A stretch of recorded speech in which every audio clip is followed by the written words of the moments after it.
ओम नमो भगवते वासुदेवाय। ओम नमो भगवते वासुदेवाय। ओम नमो भगवते वासुदेवाय। ओम अज्ञानतिमिरान्धस्य शलाकया चक्षुरुन्मिलितं येन तस्मै श्रीगुरवे नमः। नमः ॐ विष्णुपादाय कृष्णपृष्ठाय भूतले श्रीमते भक्तिवेदान्त स्वामिन् इति नामिने। नमस्ते सारस्वते देवे गौरवाणी प्रचारिणे निर्विशेषा शून्यवादी पाश्चात्यदेशतारिणे। जय श्री कृष्णा चैतन्य प्रभु नित्यानंदा श्री अद्वैत गदाधरा श्रीवासादि गौर भक्तवृंदा। हरे कृष्णा कृष्णा कृष्णा हरे हरे। हरे रामा राम राम हरे हरे। जगत गुरु शिला प्रभुपाद की इच्छा, भगवत वाणी भगवत गीता जी की इच्छा, गुरु महाराज की इच्छा।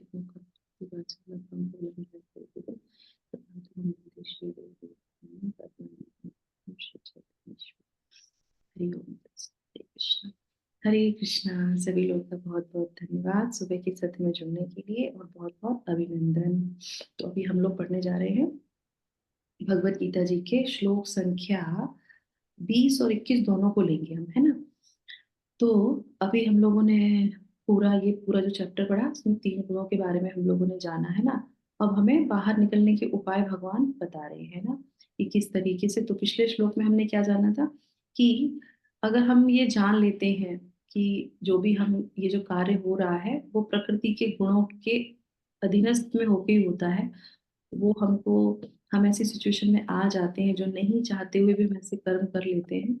तो फिर जो है वो ज्ञान, फिर भगवान का ज्ञान कि वो उन गुणों में नहीं बंधे रहते हैं।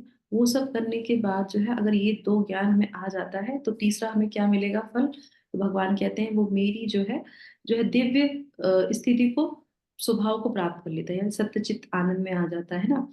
तो अब हम लोग आज का हम लोग जो शुरू करेंगे तो इसमें भी जो है 3 गुणों के बारे में बताएंगे, है ना। उससे पहले एक छोटा सा हम प्रश्न कर लेते हैं, ठीक है। जैसे हम लोगों ने देखा 3 गुणों के बारे में, है ना। तो आप मुझे बताइए कि ये तीनों गुणों में सबसे अच्छा गुण कौन सा है। तीनों गुणों में सर्वश्रेष्ठ गुण कौन सा है। सतोगुण। सतोगुण। सबका यही आंसर है, सतोगुण। हमको सतोगुण में सबको आना चाहिए। हाँ जी, बताइए। ओके, ठीक है। तो ये प्रश्न हो गया। अब हम जो है पर भगवान तो कह रहे हैं कि इन गुणों से जो है, जो इस अच्छी तरह इनको जान लेता है ये तीनों कार्य करते हैं, पर ये तो बंधन का कारण है ना। इन तीनों गुणों से ऊपर उठना है माता जी। शुद्ध सत्व गुण में आना है। हाँ, यस। तो 2 स्टेज है जैसे आप लोगों ने बताया, बिल्कुल सही है। तीनों गुणों की अगर हम तुलना करते हैं तुलनात्मक दृष्टि से सत्वगुण अच्छा है। क्यों? क्योंकि वो हमें वो प्लेटफॉर्म देता है कि हम वहां से इन तीनों गुणों हम समझ सकते हैं कि हम गुणों में हैं। सत्वगुण में आने का मतलब हमें ये समझ में आ जाएगा कि रजोगुण ज्यादा है कि तमोगुण ज्यादा है, सही है ना। कि यहाँ पे सत्वगुण, यही समझने के लिए हमें सत्वगुण में आना चाहिए, है ना। उसके लिए हम साधना भक्ति करते हैं तो हमें वो सत्वगुण प्राप्त होता है ना। उसके बाद जब इसमें आ जाते हैं तो जो सतोगुण में व्यक्ति होता है तो वहीं पे थोड़ी ना रहना है। जैसे कल ही माता जी जो है प्रश्न कर रही थी कि यहाँ पे जो हम कार्य कर रहे हैं वो सब कुछ बढ़िया है, पर यहीं पे थोड़ी ना रहना है। इस भगवान हमें सिखा रहे हैं कि इससे बाहर जाना है, इसको लांघना है, इसमें नहीं रहना है, इसमें अच्छा लगेगा। देखिए सतोगुण में क्या था, किससे बांधता था, वो सुख से बांधता है। अगर हमें यहीं पे वो सुख मिलने लगेगा, सब कुछ अच्छा चल रहा है, सुख में है, सब कुछ भगवान का सब कुछ कर रहे हैं, पर नहीं पता ना हमको, फिर अगर यहीं पे हम बंद के रह जाएंगे तो दोबारा से इसमें आना पड़ेगा हमको। तो हमको जो जो हम कंडीशन है, हमें हमेशा क्या डिजायर करनी चाहिए। हमको भगवान के धाम पे जाने की डिजायर करनी चाहिए, क्योंकि यहाँ पे हमें कितना भी सुख मिले सतोगुण में रहने के बाद भी वो भी हमको बांधता है, ठीक है ना। तो देखिए आपने, हम सब माता जी हैं यहाँ पे, तो देखिए चोटी बांधते हैं ना, उसमें 3 हम लोग बनाते हैं, सही है ना। और तब वो मजबूत रस्सी बन जाती है। तो अगर किसी भी एक में रहेंगे तो हम गुथ जाएंगे, सही है ना। हम गुथ जाएंगे और वो क्या हो जाएगा, रस्सी जैसी। अब रस्सी को जब बांधते हैं तो उसमें 3 लेयर ली जाती है, कोई भी चीज बांधने के लिए 3 लेते हैं उसको। और उसमें अंटा मारेंगे तो वो मजबूत बन जाता है। तो कोई भी गुण में रहेंगे, सोने की चेन में रहे, चांदी की चेन में रहे, या फिर लोहे की चेन में रहे, हमको बंध ही जाएंगे हम। तो इसलिए हमें इससे ऊपर उठना है, और उसी का उपाय हम लोग यहाँ पे सीख रहे हैं। ठीक है, तो ये हमारे लिए बहुत इंपॉर्टेंट है ना। चलिए, तो हम लोग पढ़ते हैं श्लोक संख्या 20।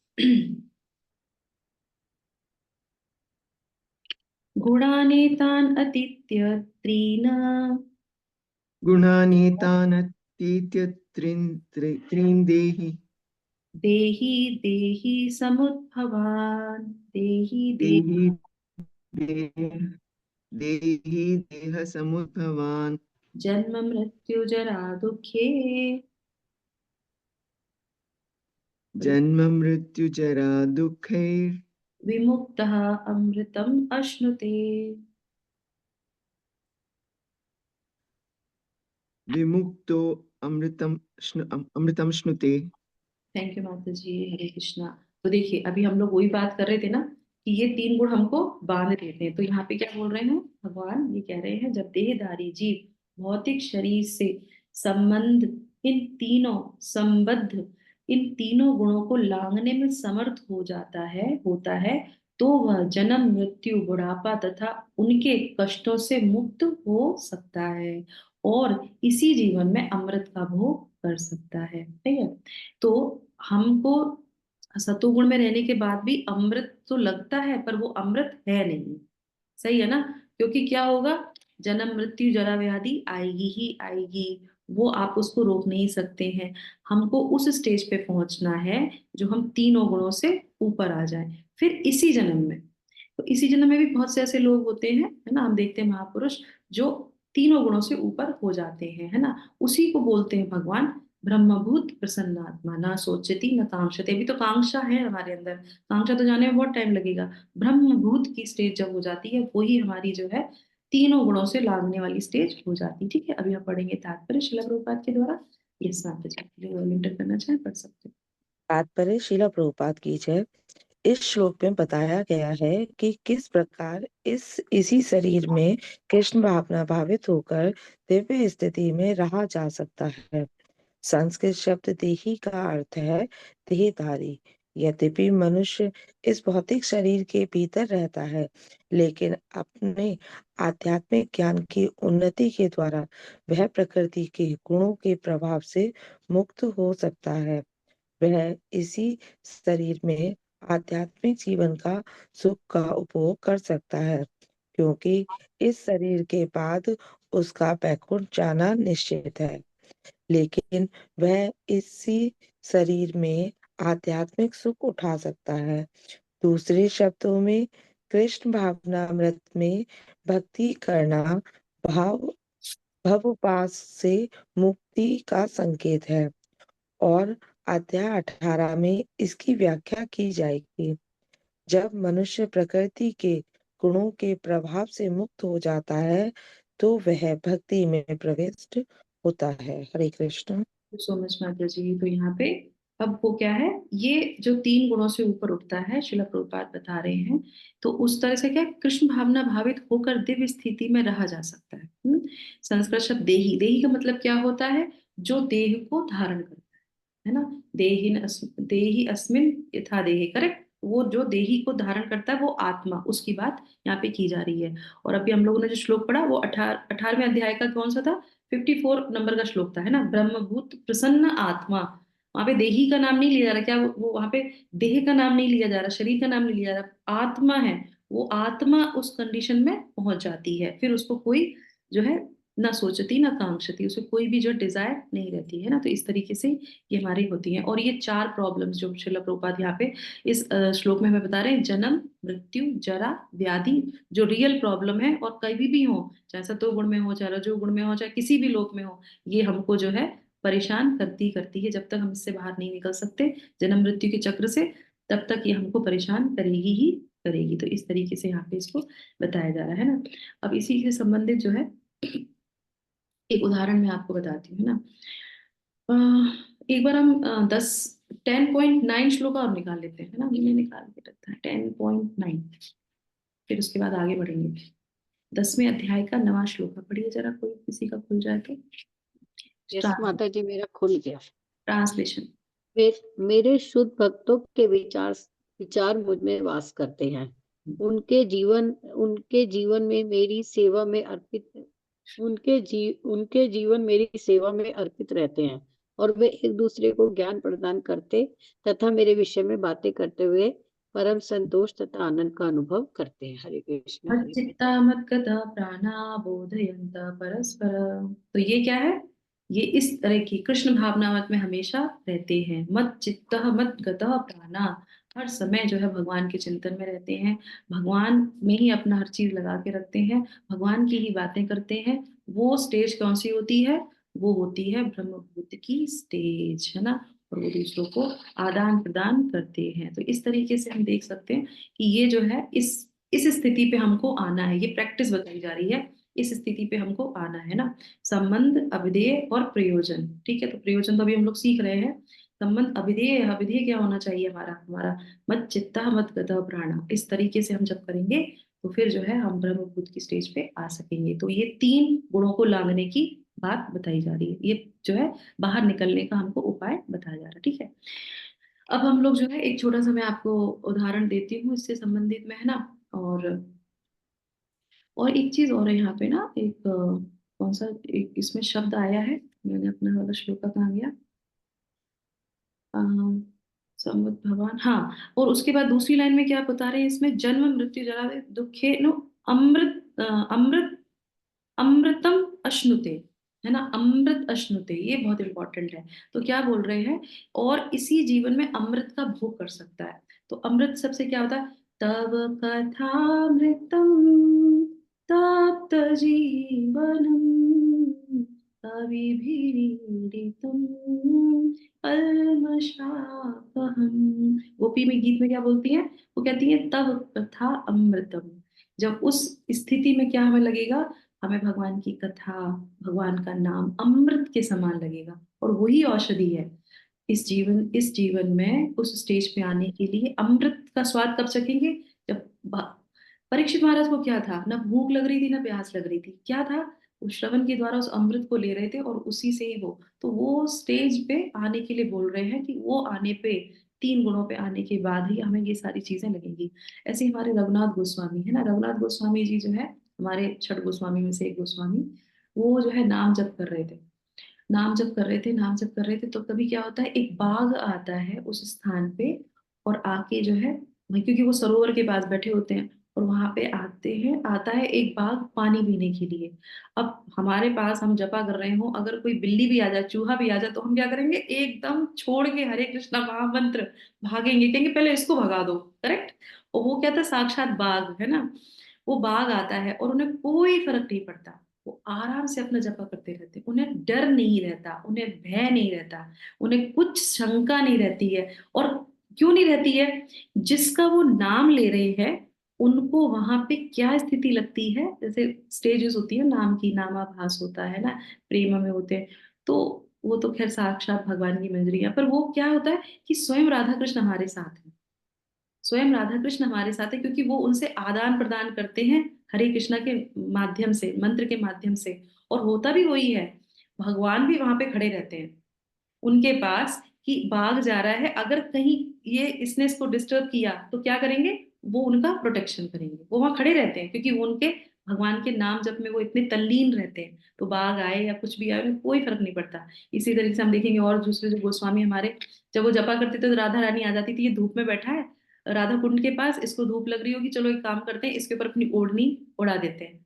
तो फिर तो दूसरे उनके आचार्य कहते हैं, क्या कर रहे हो तुम? भगवान से अपनी सेवा ले रहे हो, हैं? तुम राधा रानी से अपनी सेवा ले रहे हो, तो ऐसे कर रहे हो। तो भगवान स्वयं आके, भगवान कहते हैं ना कि मैं उनका पालन करता हूँ, तो करते हैं।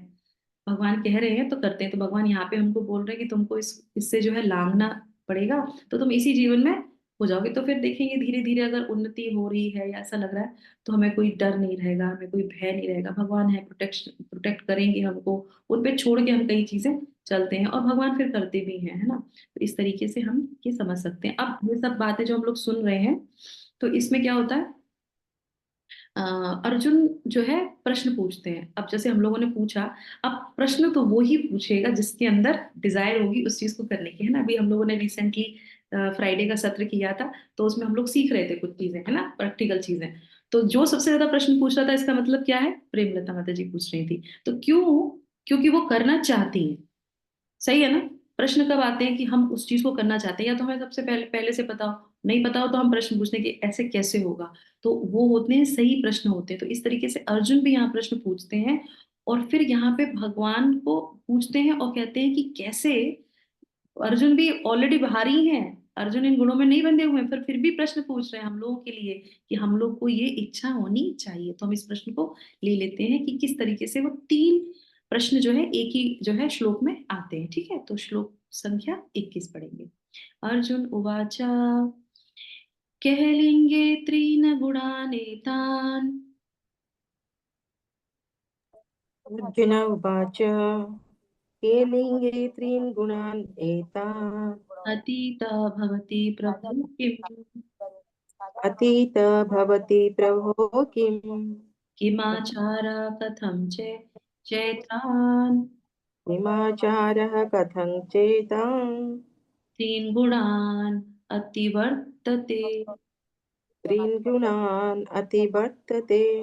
थैंक यू माता जी, सुशीला सखी माता जी। तो अर्जुन यहाँ पे पूछ रहे हैं, हे भगवान, जो इन तीनों गुणों से परे है, ठीक है, अब उस व्यक्ति के बारे में बताओ जो इन तीनों से गुणे हैं। अब हम किसी के बारे में फॉलो करना चाहेंगे कि हमें वैसे होना है, तो उसके बारे में पता तो हो है कैसा, करता क्या है, कैसे उसके लक्षण हैं। तो वहां पे पूछ रहे हैं वह किन लक्षणों से द्वारा जाना जा सकता है, हम उसे कैसे जान सकते हैं, है ना, उसके लक्षण क्या है, नंबर एक। दूसरा, उसका आचरण कैसा होता है, नंबर दो। लक्षण और आचरण। और वह प्रकृति के गुणों को किस प्रकार लांघता है, तो विधि क्या है, वो मार्ग क्या है जिसके द्वारा वो लांघ पाता है। तो ये तीन प्रश्न वो इसमें पूछते हैं, जो हमारे लिए बहुत इंपॉर्टेंट है। और इसी के आंसर वो कैसे देंगे, तो लक्षण देंगे वो 22 वाले श्लोक में। अगला जो श्लोक पढ़ेंगे हम लोग कल, उसमें 22 वाले में बताएंगे वो लक्षण। 23, 24, 25 तीनों में बताएंगे वो व्यवहार। ठीक है। और उसके बाद फिर जो 26 वाला जब हम बाद में पढ़ेंगे मंडे को, तो उसमें वो बताएंगे कि उसका मार्ग क्या है, ठीक है, उसका जो विधि क्या है। ठीक है, तो अभी हम लोग पढ़ लेते हैं इसका तात्पर्य। इस कौन सी माता जी पढ़ना चाहेंगी? जगत गुरु शिला प्रपात की जय। इस श्लोक में अर्जुन के प्रश्न अत्यंत उपयुक्त हैं। वह उस पुरुष के लक्षण जानना चाहता है जिसने भौतिक गुणों को लांघ लिया है। सर्वप्रथम वह ऐसे दिव्य पुरुष के लक्षणों के विषय में जिज्ञासा करता है कि कोई कैसे समझे कि उसने प्रकृति के गुणों के प्रभाव को लांघ लिया है। उसका दूसरा प्रश्न है कि ऐसा व्यक्ति किस प्रकार रहता है और उसके कार्यकलाप क्या है, क्या वे नियमित होते हैं या अनियमित। फिर अर्जुन उन साधनों के विषय में पूछता है जिससे वे दिव्य स्वभाव यानी प्रकृति प्राप्त कर सके। यह अत्यंत महत्वपूर्ण है। जब तक कोई उन प्रत्यक्ष साधनों को नहीं जानता जिनसे वह सदैव दिव्य पद पर स्थित रहे, तब तक वह लक्षणों के दिखने का प्रश्न ही नहीं उठता। अतएव अर्जुन द्वारा पूछे गए ये सारे प्रश्न अत्यंत महत्वपूर्ण हैं और भगवान उनका उत्तर देते। हरे कृष्ण हरि बोल। जगत गुरु शिल प्रपात। जय। थैंक यू माता जी, हरे कृष्ण। तो यहाँ पे शिला प्रभुपाद बता रहे हैं, यहाँ पे एक शब्द बहुत इंपॉर्टेंट है, अगर किसी ने नोटिस किया है तो मुझे बताइए। इस श्लोक में एक शब्द, जैसे भगवान अर्जुन को बोलते हैं ना, ऐसे अर्जुन भी भगवान को कुछ बोल रहे हैं। कोई बता सकता है कौन सा शब्द है ऐसा? बहुत इंपॉर्टेंट है हमारे लिए, बहुत सीख है। बताइए। पहली नंबर तो वो प्रश्न पूछ रहे हैं, किससे पूछ रहे हैं, उसके लिए एक शब्द यूज कर रहे हैं। पूरा हिंट मैंने आपको भग, भगवान से। भगवान से तो पूछ ही रहे हैं, भगवान से तो पूछ ही रहे हैं। मैं क्या पूछ रही हूँ, अर्जुन भगवान से ही प्रश्न पूछ रहे हैं, करेक्ट है ना, वो तो है ही। प्रश्न पूछ रहे हैं, जिससे पूछ रहे हैं उसके लिए एक शब्द यूज कर रहे हैं। प्रभु प्रभु माता जी। Yes. प्रभु भवती प्रभु। प्रभु बोल रहे हैं वो, है ना। कितना इंपॉर्टेंट शब्द है ये, क्या है, प्रभु। इससे पहले भगवान उन्होंने नहीं बोला, उन्होंने बहुत सारी चीजें बोली हैं, अब की बार क्या बोल रहे हैं, प्रभु। प्रभु का मतलब क्या होता है? हम्म प्रभु का मतलब होता है, हम लोग वैसे देख सकते हैं कि उस व्यक्ति से, प्रभु जब कोई हमारा हमसे ज्यादा नॉलेज रखता है, सही है ना, वो उसका भगवान।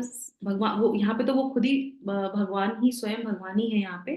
पर जैसे हम लोग देखिए हमारे कृष्णा कॉन्शियस में जो है क्या बोलते हैं, प्रभु बोलते हैं एज अ रिस्पेक्ट, और ये सबसे ऊंची स्टेज है।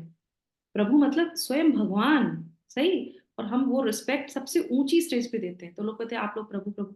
प्रभु कोई छोटी कैटेगरी नहीं है किसी को बोलने की, सबसे उच्चतम स्टेज है जो हमें हर बार रिमाइंड दिलाती है भगवान की। फर्स्ट जब भी हम किसी को प्रभु बोलते हैं तो हमें रिमाइंड दिलाती है भगवान की, क्योंकि वो भगवान हृदय में स्थित है परमात्मा के रूप में। हम उनको बो डाउन करते हैं, हम उनको, और कभी कभी हम कहते हैं हम अपने प्रभु जी से पूछेंगे, है ना, तो हमारे शिक्षा गुरु हैं या जो भी है हमारे, उनसे पूछते हैं तो वो हमसे ज्यादा नॉलेजेबल है और वो हमको ये मार्ग दिखा सकते हैं, सही है ना। तो अगर हमें कोई प्रभु बोल रहा है या जैसे एक उसके कॉमन उसमें, तो हमें उस स्टेज तक पहुंचना चाहिए, समझ रहे ना, उस स्टेज तक पहुंचना चाहिए जो हमें इस मार्ग को दिखा सके, हमें इस चीज से बाहर निकाल सके, ये प्रभु। और ऐसा नहीं है, कई जगह पे हमारे जो है कई सारे आचार्य, हमारे जो है श्रीधर स्वामी महाराज वो हो गए, या फिर हमारे भक्ति विनोद ठाकुर हो गए, ये लोग देखेंगे आप लोग जब वो भजन गाते हैं ना, हे प्रभु, हे प्रभु, अक्सर है ना, अब लोग चैतन्य ये पढ़ते हैं, पंचतत्व मंत्र पढ़ते हैं तो क्या बोलते हैं, जय श्री कृष्णा चैतन्य प्रभु प्रभु नित्यानंद। नित्यानंदा। प्रभु क्यों, गुरु, वो गुरु रिप्रेजेंट करते हैं, वो ज्ञानी है, वो हमें ज्ञान देंगे, भगवान तो है ही, भगवान के रिप्रेजेंट गुरु हैं। तो इस तरीके से वो क्या बोल रहे हैं कि आप मेरे गुरु हैं, आप मुझे सिखाइए हे प्रभु। तो इस तरीके से यहाँ पे वो बोल रहे हैं, ठीक है। तो इससे संबंधित एक और श्लोक हम लोग लेंगे। इससे ये जो है, अभी नहीं, ये पहले भी पूछा है अर्जुन ने, पर वो पहले दूसरी तरीके से पूछा था, स्थित प्रज्ञ व्यक्ति, सही है ना, स्थित प्रज्ञ व्यक्ति के बारे में। तो 54 है ना, खोल लीजिए 54, उसमें क्या पूछ रहे थे, ये सारी चीजें दोबारा से रिपीट कर करके भगवान उसको डिटेल में हमको समझाने का प्रयास कर रहे हैं। 54 श्लोक जो है सेम चीज, बिल्कुल वही चीज पूछते हैं, बस थोड़े से शब्द अलग होते हैं। 54 श्लोक, यस। 54 में क्या बोल रहे हैं, अर्जुन यहाँ पे पूछते हैं, स्थित प्रज्ञ से क्या भाषा समाधि तस्य केशवा, स्थित ही किम प्रभाषेत किमासीत व्रजेत किम, है ना। तो वो ये कहते कौन सा हैं, अध्याय है 54 हाँ में? हाँ, कौन सा अध्याय? Second second second, second. हाँ सेकंड में वो पूछते हैं, हे कृष्ण, आध्यात्म में लीन चेतना वाला व्यक्ति स्थित प्रज्ञ के क्या लक्षण है। तो यहाँ पे वो क्या पूछ रहे हैं कि उसके लक्षण क्या है तीन गुणों से बाहर निकलने के, ठीक है। वो कैसे बोलता है, उसकी भाषा क्या है, मतलब उसका आचरण कैसा है, सेम चीज है ना। और वो किस तरह बैठता है और किस तरह चलता है ना। तो यहाँ पे शिला प्रभुपाद वो फिर भगवान उसको जो है कछुए का और उन सब चीजों का उदाहरण देके समझाते हैं। अब यहाँ पे भगवान, प्रश्न वही है, समझ रहे हैं, स्थिति चेंज हो गई, मानसिक स्तर चेंज हो गया। हमने बोला ना, जैसे भगवत गीता आगे बढ़ती है, द्वितीय अध्याय से जहां भगवान 7वें श्लोक में उनके गुरु बनते हैं, वहां से लेके अब हम लोग 14वें अध्याय के श्लोक संख्या 21 में यही प्रश्न को दोबारा से अर्जुन पूछ रहे हैं, क्योंकि अब उनकी मानसिक स्थिति अलग है। तो क्या हमारी स्थिति द्वितीय अध्याय से इस अध्याय तक चेंज हुई, हुई नहीं हुई है, हम लोग अभी वहीं पे है। कोई बात नहीं, क्योंकि गुरु महाराज ने बोला पढ़ते रहो, भगवत गीता पढ़ते रहो लास्ट, इसलिए कभी नहीं छोड़नी चाहिए और हमेशा पढ़ते रहने चाहिए। भगवान से प्रार्थना करिए किसी ना किसी तरीके से, भगवान हमको ऐसे एंगेज कीजिए कि हम भगवत गीता पढ़ते रहे, सही है ना, क्योंकि वो धीरे धीरे फिर हमारी शुद्धि करेगी। तो इसी से संबंधित मैं आपसे एक प्रश्न पूछती हूँ कि हमारी स्तर उच्च हुआ कि नहीं हुआ। मान लीजिए मैंने वैसे पता डेली के लिए एक एक प्रश्न लिखा है, अगर कोई पर्सनली कोई जानना चाहता है तो मुझे पर्सनली आप कांटेक्ट कीजिए।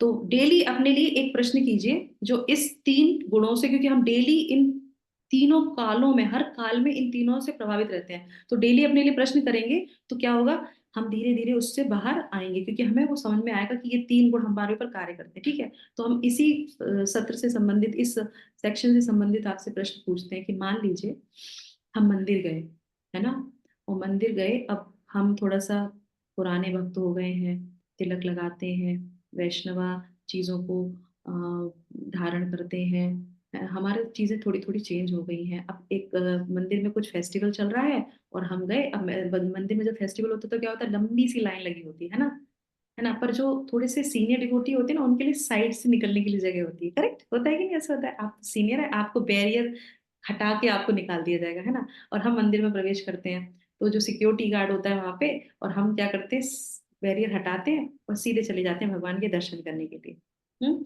सिक्योरिटी गार्ड कहता है कैसे आए आप, आपको रूल फॉलो करना था ना, सब लोग बैरियर इधर से जा रहे हैं, आप ऐसे भगवान के दर्शन करने नहीं जा सकते, और वो आपको वहां पे डांट देता है। उस समय सतोगुण व्यक्ति कैसे रिएक्ट करेगा, रजोगुण व्यक्ति कैसे रिएक्ट करेगा, तमोगुण व्यक्ति कैसे रिएक्ट करेगा, यानी कि हमारी स्थिति क्या होगी, हम कैसे रिएक्ट करेंगे, वो बताइए। इससे हमें पता चले कि हम समझ पाए हैं इन तीन गुणों को कि नहीं। जब तक तीन गुणों को ही नहीं समझ पाएंगे, सिचुएशंस में कैसे हमें हैंडल करना है, तब तक हम बाहर कैसे आएंगे, बताइए। माता जी, सत्वगुणी व्यक्ति तो मान लेगा कि मैंने गलती की है, मुझे रूल फॉलो करना चाहिए। और रजोगुणी व्यक्ति जो है थोड़ा सा गुस्सा दिखाएगा कि मतलब अपने को कि मैं, तुमको पता नहीं है मैं डिवोटी। और तीसरा तो मतलब लड़ने मरने मतलब तीसरे का मैं कुछ नहीं बता सकती, ठीक कुछ है, ज्यादा ही माता आपे से बाहर हो सतोगुण और रजोगुण के बारे में बताया। कोई और बताना चाहेगा? सबसे पहले हम उल्टे से शुरू करते हैं। तमोगुणी व्यक्ति, हमें हम में अगर तमोगुण होगा तो हमारा क्या रिएक्शन होगा, अभी हम लोगों ने अच्छे से पढ़ लिया। वो तमोगुण व्यक्ति बोलेगा तुझे बहुत पता है, मुझे मैं क्या हूँ तुझे पता नहीं है, ये से इसे वैसे बोलेगा, उनको डांटेगा। ओके, ठीक है। और और और रजोगुणी व्यक्ति थोड़ा सा एग्रेसिव हो जाएगा। मतलब उसको डांटने के बाद रजोगुण क्या करेगा, वो उसको और मारेगा? नहीं नहीं नहीं, मारेगा तो नहीं। मारपीट तो नहीं करेगा, इतना तो नहीं है। नहीं करेगा ना, हाँ हाँ, ठीक नहीं है, चलो करेगा, ठीक है। मारपीट तो फिर नहीं। सतोगुण में क्या करेगा? सतगुण में वो मानेगा, वो धीरे से उसे, जे उनको पता नहीं है ना, जो सीनियर डिवोटी को चांसेस दिया गया है, तो उनको वो समझाएगा कि नहीं, हम सीनियर डिवोटी है, हमको इसे हमारे लिए स्पेशल उपलब्धि है, ये इसे समझाएगा उसको। और कोई, और कौन कुछ बताना चाहेगा? तमोगुण का बता दो, ये तमोगुण व्यक्ति क्या करेगा? वो वाले। माता जी, तमोगुण व्यक्ति तो पहली बात तो मंदिर ही नहीं जाते जल्दी से। और और अगर जाते हैं तो फिर वो, उनका मन तो मंदिर में नहीं होता, सिर्फ अपनी उसके लिए ही जाते हैं कि हाँ मैं भी कोई चीज हूँ बस। देखो माता जी, ऐसा नहीं है, अभी हम लोगों ने क्या सीखा, हमारे अंदर तीनों गुण रहते हैं, है ना। हम मंदिर जाते हैं फिर भी तमोगुण रहता है, तो उस सिचुएशन में तीनों गुण अटैक करते हैं। हमको किसी ने किसी चीज के लिए टोका, किसी चीज के लिए रोका, तो कौन सा गुण प्रभावित करेगा और उसके लक्षण क्या होंगे। तो जो तमोगुण वाला व्यक्ति होगा तो उसका लक्षण क्या आएगा, उसका लक्षण क्या था, उदासीन रहता है, प्रमाद रहता है, पागलपन उसके अंदर रहता है, सही है ना। तो वो उसी तरीके से रिएक्ट करेगा। तो वो क्या करेगा, वो जो है, या तो वो बहुत डिस्टर्ब हो जाएगा अंदर से बहुत ज्यादा, और वो जो है डिस्टर्ब होके, जैसे माता जी ने बोला प्रेमलता माता जी बोली वो क्या करेगा पता नहीं, वो तो उसकी मानसिक स्थिति, तो वहां पे वो जो है, बिल्कुल सही बात है, वो एक्शन नहीं लेता। तमोगुणी व्यक्ति क्या है, एक्शन लेने में थोड़ा डल पीछे रहता है, एक्शन कम लेता है। और वो क्या करेगा वहां पे, वो वहां पे जो है वो मन में सोचेगा कि बेकार ही है मंदिर आना। बताओ, इतनी सेवा हमने कर ली, इतने हम उस पे हैं, और फिर भी हमको जो गेट गेट वाला रोक रहा है, मैं नहीं आऊंगा अगली बार से, मुझे आना ही नहीं, कि वो दोषारोपण करता है। करेक्ट। इस मंदिर के जो लोग हैं उनकी व्यवस्था है बिल्कुल खराब है, और जाके किसी ना किसी को वो बोलेगा कि ऐसा हो गया मेरे साथ, वैसा हो गया, मैं नहीं आऊंगा अगली बार से, और मुझे कोई सेवा भी नहीं करनी है। बताओ, मुझे मेरी इंसल्ट कर दी, दूसरे पे दोषारोपण। समझ में आया? तो वो उस जगह ऐसा करता है उसको। और रजोगुणी व्यक्ति जैसे अहंकार है ना, तो गुस्सा, तुरंत उसको एक्शन लेना है, तो वो कहेगा कि तुम जानते हो मैं कौन हूं, है ना, तो इस तरीके से उसको बोलेगा और उसको दो चार बातें सुना देगा, ठीक है। और उसके बाद वो बैरियर तोड़ के ही जाएगा, उसको रोकोगे तो भी नहीं रुकेगा, एक्शन है ना, एक्शन लेता है वो। और वो उसको जाता है और कहता है तुमको मैं बताऊंगा, अभी तुम्हारी मैं शिकायत करूंगा, तुमको मैं बताऊंगा। इस तरीके से वो उसकी जो है खबर ले लेगा। और जो सतोगुणी व्यक्ति होगा वो कहेगा हाँ भैया मुझसे अपराध हो गया, मुझे यहाँ से नहीं जाना चाहिए था, पर क्योंकि क्योंकि वो सीनियर है, मैंने बोला ना वो सीनियर है, सेवा मिल में है, तो उसको मुझे सेवा है, मैं दर्शन करके मुझे वहां पे जाना है, मुझे मालूम है, तो मैंने अपनी चीजों को स्वीकार करेगा, अपनी बुद्धि से जो है उस सिचुएशन को, उस व्यक्ति को प्रोवोक नहीं करेगा जिसने उसको टोका है। तो सत्वगुण व्यक्ति ऐसे करता है। इसी से संबंधित एक छोटा सा मैं आपको इंस्टेंट बताती हूँ, जो हमारे शास्त्रों में बताया गया कि किस तरीके से प्रोवोक सिचुएशन में, या कोई हमें टोकता है, कुछ भी एकदम से रैंडम, ये सब चीजें एकदम से आती है हमारे जीवन में। अब आप देखेंगे हमारे जो है इसमें, जब कंस जा रहे थे देवकी को लेके, कहाँ शादी हो रही थी, शादी होके उनको कहाँ छोड़ने जा रहे थे ना, तो वो रथ चला रहे थे, देवकी और वसुदेव को, भाई है ना उनके, तो लेके जा रहे थे, है ना। तो जब उनको लेके जाते हैं फिर क्या होता है, उनको कितना प्यार करते हैं, कितना सम्मान के साथ सब कुछ देके सबको विदा करके, चलो अपनी बहन को विदा करेंगे, बिल्कुल शादी करके लेके जा रहे थे, है ना। और अचानक से क्या होता है, ब्रह्म आकाशवाणी हो जाती है, अरे मूर्ख, तो उसको लेके जा रहा है, इसी की 8वीं संतान तुझे मारेगी। हो गया ना, कितना प्रेम था भाई का, था। फिर वो क्या करता है, कंस एकदम से छोड़ के क्या करता है, देवकी के बाल पकड़ लेता है, बाल पकड़ के खींचता है और तलवार निकाल लेता है। ठीक है ना, उस पे क्या हावी हुआ, उस वो रजोगुण में था, रजोगुण में था, उसने आवाज सुनी, कोई विचार नहीं किया, कि बस एक्शन, रजोगुण में। और फिर एक्शन, जब जब क्रोध बढ़ता है तो क्या होता है, प्रमाद आता है, तमो तमोगुण चला जाता है, तमोगुण आ जाता है। रजोगुण से तमोगुण में, और अपराध करने की टेंडेंसी, तो तुरंत तलवार निकालता है। उसी जगह दूसरा व्यक्ति और था, कौन थे वो, वसुदेव जी। वसुदेव। वसुदेव क्या करते हैं, उनकी पत्नी को तो मारा जा रहा है, तो सिचुएशन तो उनके लिए बहुत खराब है, उनकी तो शादी हुई और वो तो दामाद और है तो वो कहेंगे अरे, उस जगह वो होते, अगर वो रजोगुण में होते और तमोगुण में होते, तो वो क्या करते, वो उसको मारते। क्या वो जीत जाते, वो जीतते ही नहीं, क्यों, क्योंकि कंस में अपार शक्ति थी।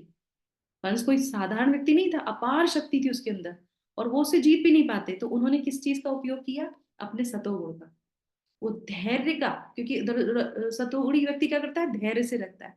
तो उन्होंने धैर्य किया, और फिर क्या किया, उन्होंने उसको समझाया कि देखो, तुम जिसको मारने जा रहे हो, ये थोड़ी ना तुमको जो है कुछ परेशान करेगी, इसके कारण थोड़ी ना तुम्हारी मृत्यु हो रही, इसकी 8वीं संतान, अरे अभी तो शादी हुई है, अभी तो पहली संतान भी नहीं हुई, 8वीं संतान होगी। और मैं आपको वचन देता हूँ कि मैं जो है आपको जैसे बच्चे होंगे तो मैं आपको दे दूंगा, तो आप इसको अभी छोड़ दीजिए। और दूसरी बात क्या है, देखिए 2 चीजें समझाई थी उन्होंने। पहला तो ये समझाया था कि इसको मारोगे तो आपका ही जो है नाम अपयश हो जाएगा, क्यों, क्योंकि आपने अपनी बहन को शादी वाले दिन ही मार दिया। अरे अभी तो बच्चे भी नहीं हुए, कुछ भी नहीं हुए, बच्चे से दिक्कत है, इससे थोड़ी ना दिक्कत है, तो आप इसको क्यों मार रहे हो, स्त्री वध का आपके ऊपर लगेगा। वो कहते हाँ बात तो सही है, बात तो सही है। वो समझ गया और धैर्य रख गया। अब लोग ये प्रश्न भी करते हैं कि अरे, इन्होंने जो है अपने बच्चों की बलि दे दी। दूसरी चीज, बुद्धि है ना, धैर्य है ना, वो जो भगवान से कनेक्टेड है, समझ रहे हैं ना। एक हो गया हमारा सतोगुण, रजोगुण, तमोगुण का आपने देख लिया एग्जाम्पल। अब आ जाते 3 गुणों से ऊपर। 3 गुणों से ऊपर आदमी क्या करता है, भगवान के लिए कार्य करता है, सही है ना। अब उसको जब उन्होंने, जो सतोगुण में होगा वो ही इन चीजों को समझ पाएगा। तो जैसे ही जब वो सुनते हैं आकाशवाणी, तो उनके मन में क्या आता है कि भगवान कह रहे हैं कि भगवान आएंगे, तो अगर ये इसने मेरी पत्नी को भी मार दिया, तो भगवान फिर कैसे आएंगे, मैं भगवान की सेवा तो नहीं हो पाएगी, भगवान को इसको मारना है, तो वो माध्यम मुझे बनाना चाहिए, चाहे मेरे बच्चों की जान चली जाए। समझ रहे हैं? आसक्ति नहीं, भगवान के लिए कार्य करना। तो सतोगुण में रह के वो बुद्धि प्रदान करते हैं। तो उन्होंने क्या किया, उन्होंने इस तरीके से सिचुएशन बनाई कि हम आपको बच्चे दे देंगे और मर जाएंगे, कोई बात नहीं। 8वीं संतान में भगवान खुद बोल रहे हैं ना, समझ रहे हैं ना, भगवान पे इतना विश्वास कि वो बोल रहे हैं कि 8वीं संतान इसके गर्भ से आएगी और वो इसका वध करेगी, तो वो आएंगे ना, पर अभी मुझे अपना काम करना है। इस तरीके से उन्होंने ना अपने बच्चे के बारे में सोचा, उन्होंने सोचा इस स्थिति को संभालो। जब जब देवकी होंगी तभी तो संतान होगी, अब ये देवकी कोई मार देगा तो संतान कैसे होगी, सही है ना। तो इस तरीके से, तो हम जब तक ये करेंगे तो कई सारे हैं ऐसे केसेस, या कह लीजिए हमारे ऊपर एग्जाम्पल, ऐसे हमको प्रश्न करने चाहिए कि ये सिचुएशन आएगी तो हमें क्या करना चाहिए, हम सतोगुण में रह के कार्य करना है, रजोगुण में कार्य करके रहना है, या तमोगुण में। ये सब समझ में आ जाएगा तो हम धीरे धीरे क्या कर पाएंगे, उस चीज को समझ पाएंगे कि 3 गुणों से कैसे उठ सकते हैं और उनके लक्षण क्या है। ठीक है, तो देखेंगे जब भी भगवान से कोई कनेक्ट होता है तो फिर वो जो है सत्वगुण से ऊपर उठने का प्रयास कर रहा है, हर स्थिति में भगवान को देख सकता है। तमोगुण रजोगुण वाला भगवान को नहीं देख सकता, सिर्फ सत्वगुण वाला देख सकता है, इसीलिए वो ऊपर उठ सकता है। ठीक है, तो इसी के साथ हम यहाँ पे अपने सत्र को विराम करते हैं और भगवान से प्रार्थना करते हैं कि जो है हम भी ऐसे धीरे हर सिचुएशन में जो है भगवान को याद कर सकें और इन स्थितियों से ऊपर उठ सकें। ठीक है, तो इसी के साथ सत्र को विराम करेंगे। और आज हमारी अर्चना माता जी का जो है शादी की सालगिरह है, तो उनके लिए हम 3 बार हरे कृष्णा बात बोलेंगे और भगवान से प्रार्थना करेंगे कि वो ऐसे ही जो है अच्छे से अपने आध्यात्मिक जीवन में आगे बढ़े और प्रभु जी सब पूरा परिवार मिलके आगे बढ़े, दूसरों को वो ये भगवत गीता की शिक्षाएं वो दे रही हैं और आगे दें, इंस्ट्रूमेंट बने इस हमारे जो है शिला प्रभुपाद के मूवमेंट के लिए। तो 3 बार हरे कृष्णा महामंत्र माता जी के लिए और हमारे सबकी आध्यात्मिक उन्नति के लिए। हरे कृष्णा हरे कृष्णा कृष्ण कृष्ण हरे हरे हरे राम हरे राम राम राम हरे हरे कृष्णा हरे कृष्णा कृष्ण कृष्ण हरे कृष्णा हरे हरे हरे कृष्णा कृष्ण कृष्ण हरे राम हरे कृष्णा हरे राम राम राम हरे राम राम हरे राम राम हरे राम राम हरे राम हरे राम राम हरे राम कृष्णा हरे हरे राम कृष्ण कृष्ण हरे तो आप सब लोग का दिन शुभ हो, मंगलमय हो, इसी कामना के साथ सत्र को विराम देते हैं। हरे सुबह कृष्णा हरे कृष्णा माता जी हरे कृष्णा हरे कृष्णा माता जी। हरे कृष्णा माता जी, थैंक